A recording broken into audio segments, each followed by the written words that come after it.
Okay, so hi everyone, YY, an infrastructure engineer from Lightning Labs. Today, I want to talk about how we can build scalable assets on Bitcoin and Lightning. And this is my agenda today. First, I'm going to briefly talk about what is simple Taproot channels, as this would be served as the building foundation for what's coming next. And the most exciting is the Taproot asset channels. And then I'm going to be talking about the mechanism that we developed. It's called RFQ, which allows people to use the existing Lightning network to route Taproot assets. And then finally, I want to bring you an interesting application, or just like a thought experiment that we can do trustless asset auction. Cool. All right. So ever since the Taproot upgrade, it allows us quite a lot of innovation to be happening in the Lightning network. The first is introduce this music. So we got this new music flow that we can be applied to the funding process. It goes like this. Because remember, for the funding, our point is always a multi-signature created by Alice and Bob. And the end result is that we want Alice Bob each has a valid stick that can spend the 2 of 2 funding output. And the process is like this. The beauty about this process and this design is that we don't need to change the protocol that much because we already have these messages. They are pre-existing today. It goes like this. So step 1, Alice sends an open channel message to Bob, which includes her funding pub key and her pub nodes. In return, Bob sends back an accept channel message in which contains his public key and his public nodes. And then Alice sends a funding created, includes her partial seed. In return, Bob sends back a funding signed, includes his partial seed. At the end of this process, each party will have the partial seed they have, and then they can just use the formula listed here to calculate the final signature they can use. Okay? And then let's take a look at the funding output. And this is why Taproot is so great. Before and after, quick comparison. What's been put on the stack? This is what we call witness program or script public in Bitcoin. So when you want to spend something, you need to provide a witness to unlock this script. This is what's before. What's after is just amazing. Just OP1Q. This is small. And then for the witness, used to be 2 signatures on the stack. Now we just have only 1 signature. So it's great.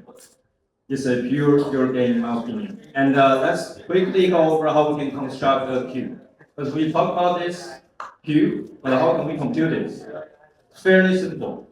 We've already exchanged public keys, so we just do the key aggregation algorithm down here to create the aggregated public key plus a big T, which will come later, and then finally generate a big Q. And that's the only data will be put on chain.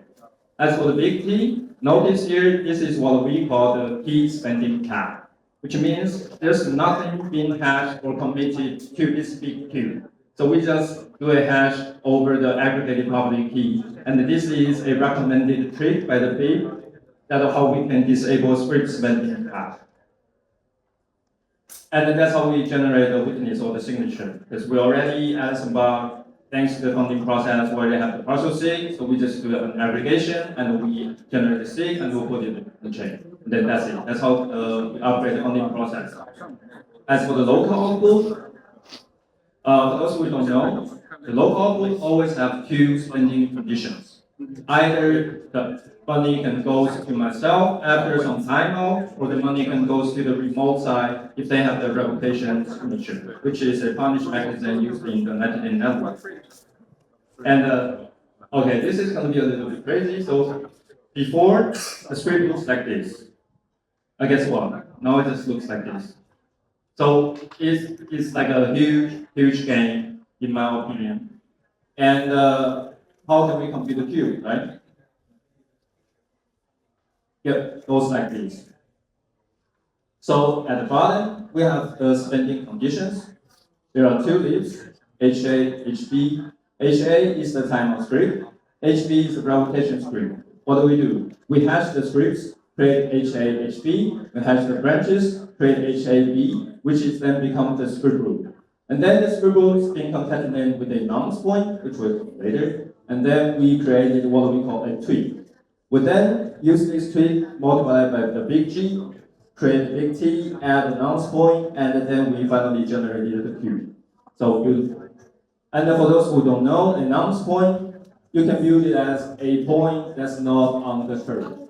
Or you can view it as a public key that doesn't have a private key to be associated with. So it's an unsubmittable public key. And this is also recommended by the big. If we want to disable the key spending path, we only want to allow the script spending path. Cool. And this is probably the only downside of using Taproot script, or what we call tab script. So previously, the witness is just a local delay seek. Suppose we want to use the timeout path or the local delay path. Now the script becomes different. We need to provide something called a control block. So we need to provide a signature for the timeout path. We need to provide the timeout script, and then we need to provide a control block. Within the control block, we provide a queue, we provide the nonce point, and then we give an inclusion proof for the delay script to prove that yes, this delay script indeed lives in the tab tree. For witness, for the revocation path, similarly, we just do the same. We provide the witness, the script, and then control block. With the control block, we provide inclusion proof for revocation script. However, this is the worst case scenario, is that Taproot ending may create more on-chain footprint. Normally, if we just cooperatively do this co-op close, nothing will happen, and then it will be a pure game. Cool. Shout out to my coworker Al for creating this beautiful graphics. Yeah. Okay, so what's the upgrade path looks like? I thought I mentioned that this is just one of the many outputs that's been used in a Lightning channel. So I'm just showing this to give you guys a feeling that how we can do the design. But actually, if we want to finish all the designing, this is going to be the most enduring part of the work.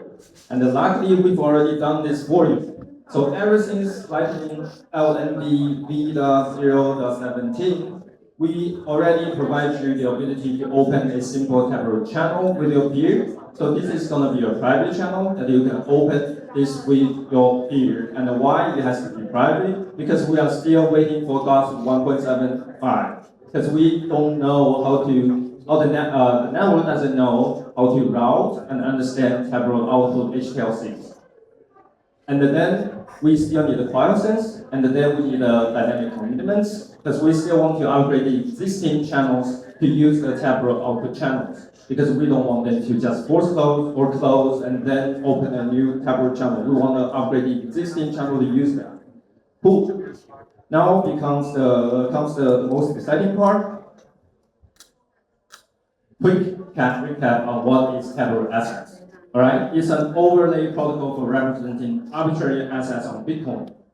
Second, there's no extra data that's been put on chain. Why? Because OP1Q. And why? Because we use this MS SMT as its internal data structure. Finally, Taproot asset VM, which is a variant of TabScript VM, which I think is what's been missing, or people don't get it when they first heard of it. But this is the most important part in my opinion, because when it is a variant of TabScript VM, it means it's a UTX-based model, which means it's a Bitcoin native VM, which means what have ever happened on Bitcoin can also happen in Taproot asset. Whatever good things that's going to happen in the future or not can also be put into Taproot asset VM. And the first good thing that's ever happened in Bitcoin, in my opinion, it's going to be the Lightning Network.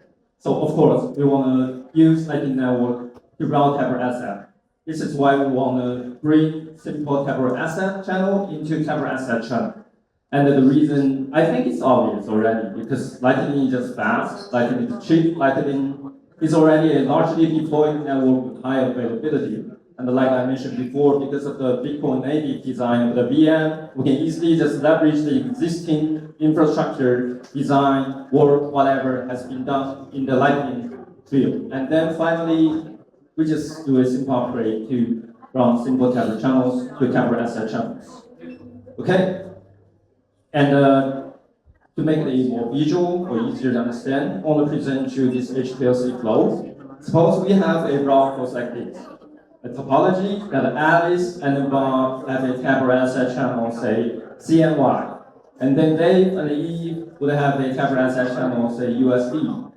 And then the HPLC flow would pretty much stay the same. First, Alice sends Bob a tap HPLC, then Bob sends the HPLC to Charlie, Charlie to the network, till it reaches A. And then Dave would forward a tap HPLC to E. Simple, right? Except there's one big detail missing is that, okay, so E, let's just suppose Eve made an invoice amount of $10 denominated in BTC, say 1,000 cents. Now Eve wants to receive dollars USD, but Alice doesn't want to send, for whatever reason, doesn't want to send BTC, wants to send CNY or yuan. And how can the relevant party come to an agreement of exchange rate? Should the business be done between Alice and Bob to come out with an exchange rate between CNY and USD? The answer is no, we don't do that. Instead, we design something called RFQ, request for quote. So this is a mechanism for relevant parties to agree on an exchange rate. Each party conducts its own price discovery. It's a fairly simple, straightforward protocol that one party proposes, the other party either rejects or accepts. And of course, time is limited, so we don't want to build an option here. And the flow goes like this. Step 1. Alice says, hey Bob, I want to exchange 80 yuan for 10K cents. And then step 2, Bob says, no, I'm not happy with the rate. I'm just going to send you reject because I think the rate is too low. And then Alice says, okay, then how about exchange 80 yuan for 1K cents? And then Bob is now very happy saying, okay, I'm going to accept and then let's proceed. And that's how the RFQ is done. Then we're going to bring the RFQ to our HPLC flow. On the first hop, where Alice wants to send RFP to Bob, you will first use the RFQ mechanism to come upon an exchange rate. And then Alice will send the Taproot asset HPLC of 80 yuan to Bob, and then Bob for 1,000 cents to Charlie, Charlie to the greater network. The last hop, the incoming Taproot HPLC, very similar process is that they would agree upon an exchange rate via the RFQ. Let's just assume they agreed to exchange $10 for 1,000 cents, and then they would just send the Taproot asset HPLC of $10 to E. If then replies the breach of the invoice, and they then settles his incoming HPLC of 1,000 cents. Beautiful. To put, this is going to be the full picture. Put everything together. It goes like this. First, Dave starts an RFQ negotiation. Sorry, Eve starts an arbitration with Dave. And then Eve would make an invoice amount of say $10 that is denominated in Bitcoin, BTC, say 1,000 cents. And then Eve would send this invoice to Alice. Alice then start an RFQ negotiation with Bob, and then Alice will send the 80 yuan to Bob. Bob would forward an HLC of 1K cents to Charlie, and then Charlie just keeps forwarding the HLC to the rest of the hops till it reaches Dave. And of course, Dave reaches the HLC, and that's forwards and Taproot asset of, what's that, $10 to Eve. Eve settles the whole flow by reviewing the preimage upstream. Done. That's how the process is done. And I want to emphasize why we choose to design like this. Because first, Alice and Eve, they don't have business with each other. Everything here is denominated price in Bitcoin, in BTC, which means Eve doesn't even know what Alice is sending. Because on Eve's end, he's just receiving something from Dave. For Alice, she doesn't know what Eve is receiving, either BTC, CNY, USD, because Alice neighboring node is a spot, and that business is only conducting actual neighboring node. To me, this is great, because then both the senders and the receivers don't know what the business is going on, and the privacy is being perceived, and most importantly, everything is denominated in Bitcoin. Cool. All right, so this is just a thought experiment that first mentioned by Laolu, but I think it's fun, and probably could give you guys some ideas that how we can use good things that's already happened in Bitcoin, and we can apply it in Taproot asset. First, let's say Bob wants to sell his asset X, either any asset, and then Alice wants to buy the asset. How can we use something called submarine swaps to build a trustless auction? A quick recap on the submarine swaps, for those who don't know, goes like this. Alice first sends an auction HTLC to Bob.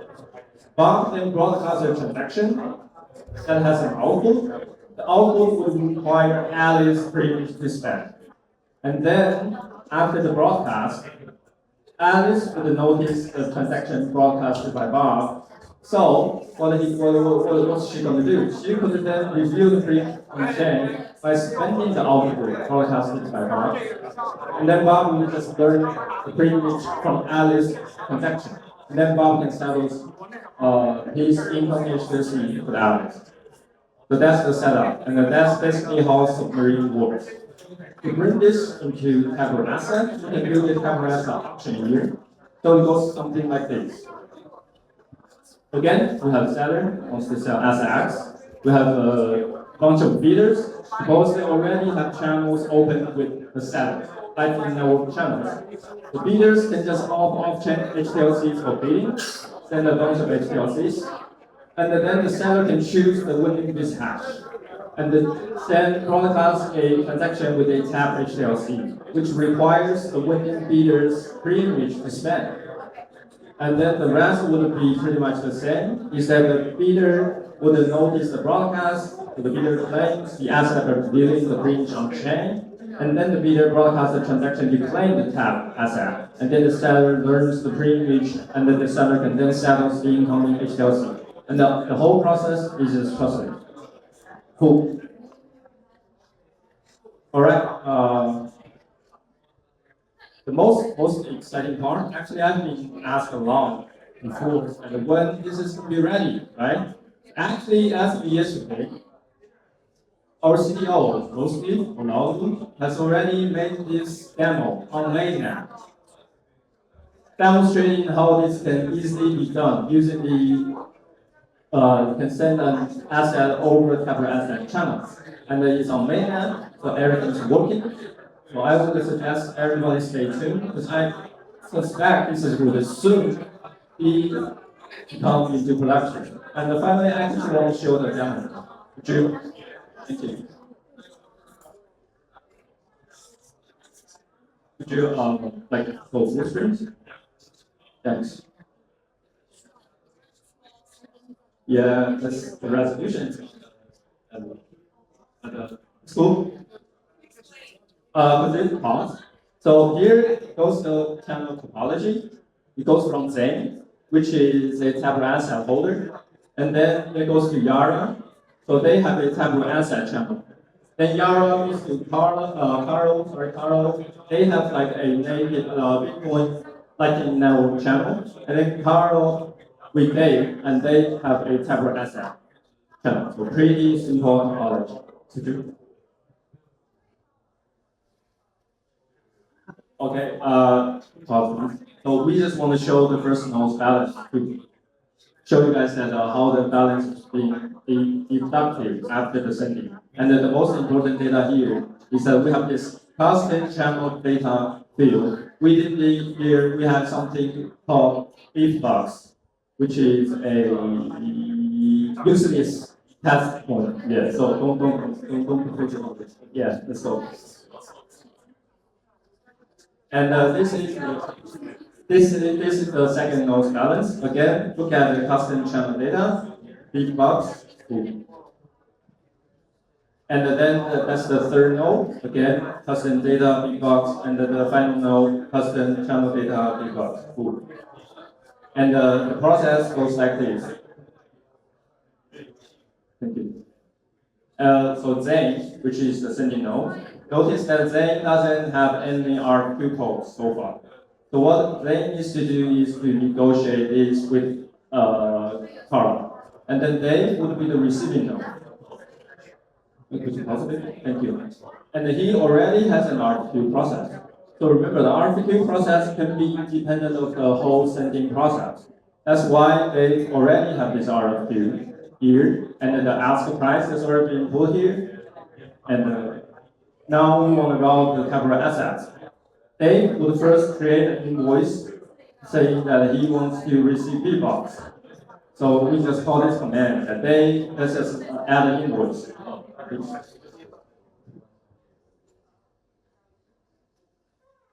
Please. Okay. So Dave already finished creating the invoice, add invoice, and Dave now has an RFQ code used to transit car to Dave link, and we can check the RFQ code. Cool. Please. Now, Dave created an invoice, Zane received the payment request. What Zane's going to do is to decode the payment request. Actually, this is Dave, but yeah, this time I want to show you how the invoice is going to be looking like.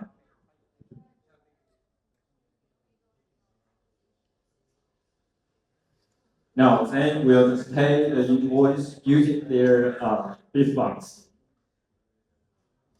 So Zane just paid the invoice, and as you can see, so this is an interactive CLI or terminal. Could you pause it a bit? And then it just says, okay, it's successful. The round it chooses is first go to Yara, Yara to Carl. Remember, they have a Bitcoin Lightning channel. They don't have assets. And then Carl to this pub key, which is safe. And this is how their balance been updated. So now they have a local balance that's been increased. And we also check Zane's balance, which has been decreased. Okay, and the rest is probably not that relevant, but I just want you to know that the quotes will be here, and we have an expiry, which is a timeout. So within this process, if you want to send more payments, we don't have to waste resources to do RFQ negotiation again and again. We can just use this quotes. Cool. All right, that's it. Thank you.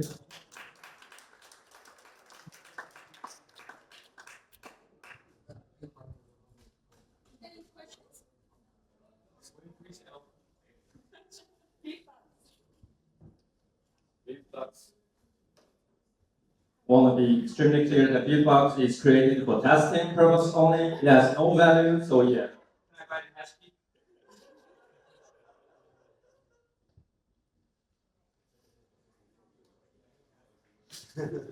No questions? One take, two take, three take. Cool. Thank you.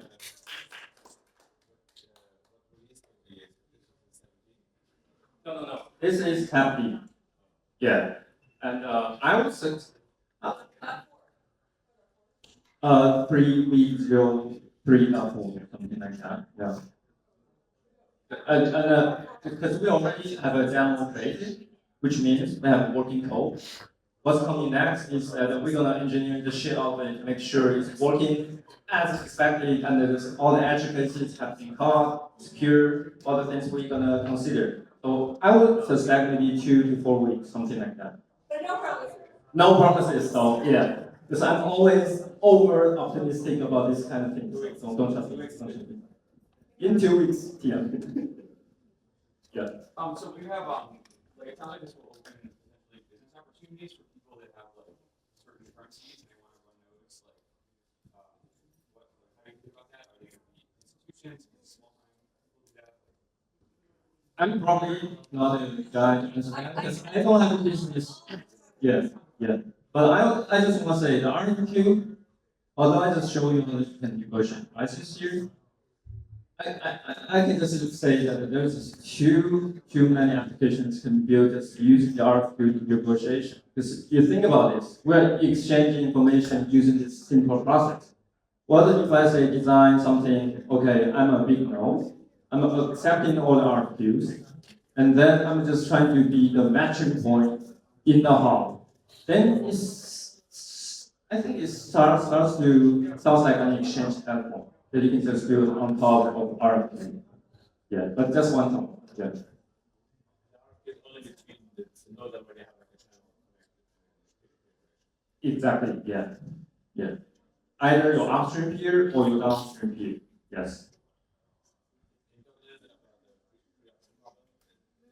So the option problem is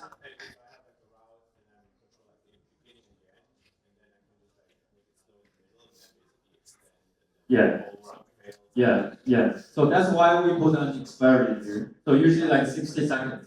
I'm offering this you SSA at whatever price, and this price is only going to be valid for 60 seconds or 30 seconds, or you can configure. Actually, I don't know. If you want to make this in the option, you can. You can just make it even like a longer, like 1 week. So like I said before, there's like a lot of innovations can be built on top of this. Yes, something like that. Cool.